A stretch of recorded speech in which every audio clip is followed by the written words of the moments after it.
शृंखला पायी असू दे, मी गतीचे गीत गाई. दुःख उधळायासा आता, आसवांना वेळ नाही. या ओळींना समरसून जगणाऱ्या जीवनाचं उदाहरण म्हणजे ज्येष्ठ सामाजिक कार्यकर्ते श्रीकांत उर्फ बाळा सावंत. श्रीकांत सावंत हे सिंधुदुर्ग जिल्ह्यातील मालवण तालुक्यातल्या मसुरे गावचे मुंबई स्थित व्यक्तिमत्व.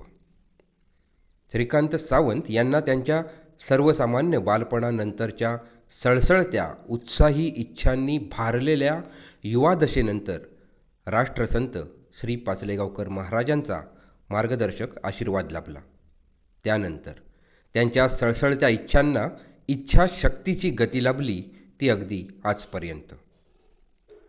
त्यांचा ज्येष्ठ सामाजिक कार्यकर्ते असा औपचारिक उल्लेख केला जातो, पण तो उल्लेख करणारा प्रत्येकजण मनोमन श्रीकांत सावंत यांचं दररोज नव्याने वयात येणं देखील जाणत असतो.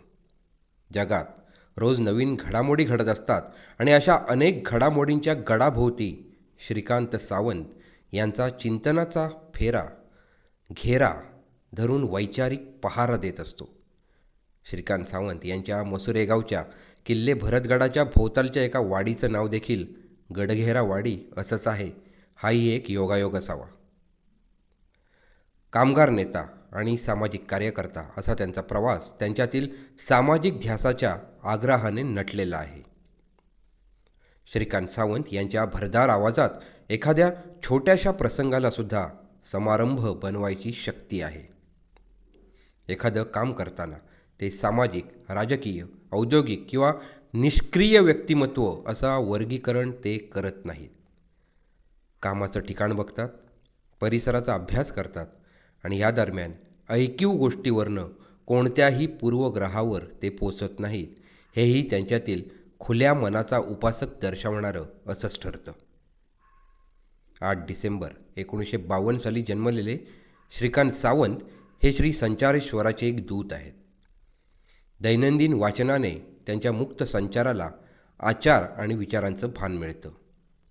अज्ञान के अंधोरों से हमें ज्ञान की उजालों की ओर ले चलो असा दृष्टिकोन ठेवून जगताना त्यांनी राष्ट्रसंत पाचलेगावकर महाराजांच्या माणसांसाठी, समाजासाठी देहबुद्धीचं श्रीफळ अर्पण करणे, विविध हेतू तसंच कार्यासाठी धावाधाव करणे अशा मंत्रांचा नारळ आत्म्याच्या गाभाऱ्यात जपलाय. मानवता विकास परिषद आणि रत्नागिरी सिंधुदुर्ग जिल्हा सर्वांगीण विकास परिषदेच्या माध्यमातून ते सतत गतिशील राहायचा प्रयत्न करतात. राष्ट्रसंत पाचलेगावकर महाराजांना समर्पित वार्षिक अंक संचारेश्वरसाठी त्यांची संपादकीय तळमळ वर्षभर अखंड सुरू असते. वयोमानानुसार येणारी शारीरिक वादळं त्या श्रीफळातील विविध कार्याप्रतीच्या सद्भावनेचं जल आटवू शकत नाहीत, हेही खरं. वैयक्तिक जीवनातील मनाविरुद्ध घडलेल्या एकाही दुःखाची आणि घटनेची सुरकुती समाजात वावरताना त्यांच्या सफारीवरच्या निश्चयी चेहऱ्यावर मात्र कधीच दिसत नाही.